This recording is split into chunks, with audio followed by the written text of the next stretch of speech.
இயற்கையான டேட்ஸ், பாதாம், பிஸ்தா, cash and honey கொண்டு தயாரிக்கப்பட்ட lion date nut bites. Lion date nut bites. நகை திருட்டு வழக்கில் குற்றவாளிகளை கண்டுபிடிக்க முடியவில்லை என்றால் பாதிக்கப்பட்டோருக்கான இழப்பீட்டை தமிழக அரசு வழங்க வேண்டும் என உயர்நீதிமன்ற மதுரை அமர்வு உத்தரவிட்டுள்ளது.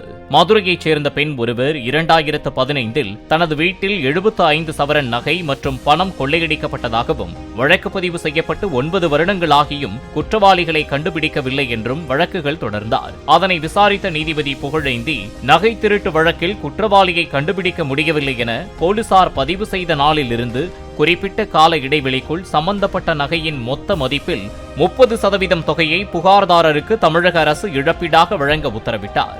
நகை திருட்டு தொடர்பாக கண்டுபிடிக்க முடியாத வழக்குகளை விசாரணை நடத்தி கண்டுபிடிப்பதற்காக திறமைமிக்க காவல்துறை அதிகாரிகளை கொண்ட ஒரு சிறப்பு காவல் பிரிவை மாவட்டம் தோறும் உருவாக்க வேண்டும் என்றும் நீதிபதி அறிவுறுத்தினார்.